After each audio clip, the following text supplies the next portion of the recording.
No hablo español, aber ich spreche Deutsch. And of course, I speak English. When I decided to take a trip to Barcelona a few years back, I knew they were bilingual. Little did I know that bilingual in Barcelona means Spanish and Catalan. I speak English and German.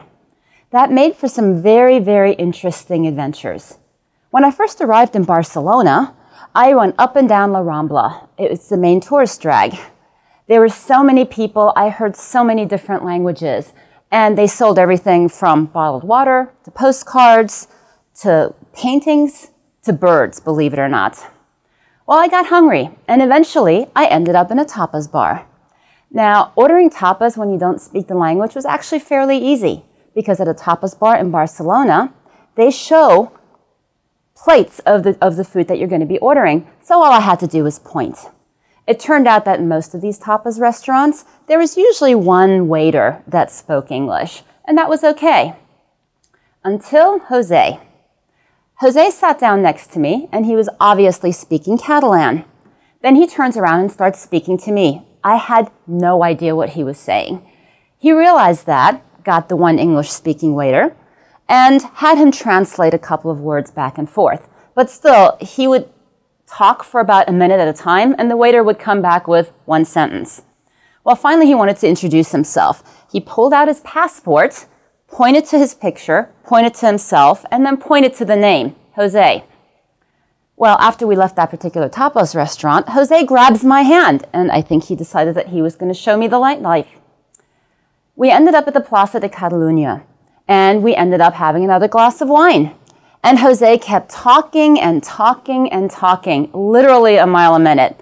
I have no idea to this day what he was saying. So I would keep answering, I have no idea what you're saying. I really wish I did. And then I would just talk about some other random things.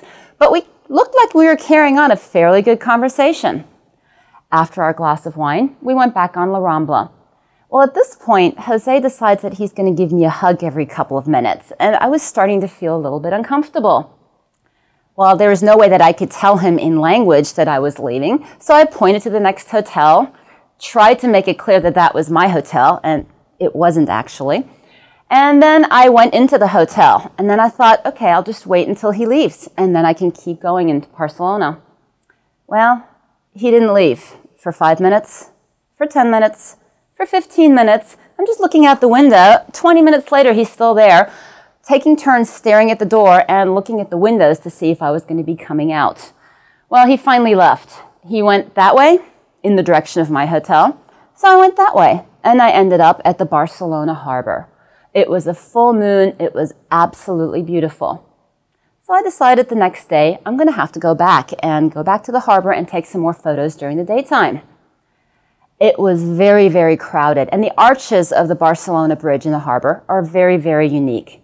Well, I saw a lot of people there. It turns out most of the population of Barcelona apparently likes to go out and read and basically hang out at the harbor.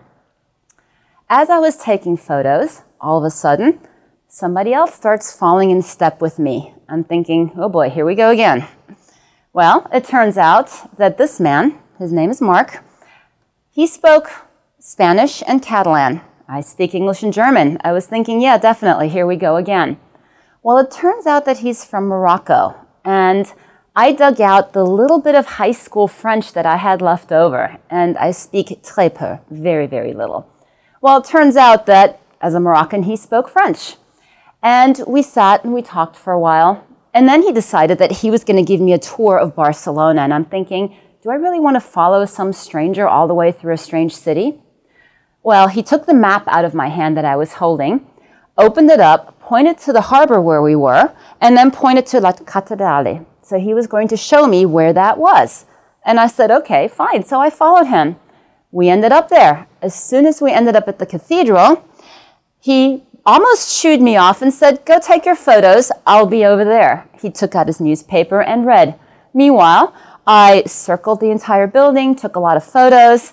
I did not go in because I was wearing a tank top. And in Barcelona, you're not allowed into a religious structure if you are not covering your shoulders and your knees and your elbows. After I finished taking photos there, he took me on a tour of Barcelona. Actually, there are places that I didn't think I was going to have time to see in just a weekend. And there are some places that weren't on any map.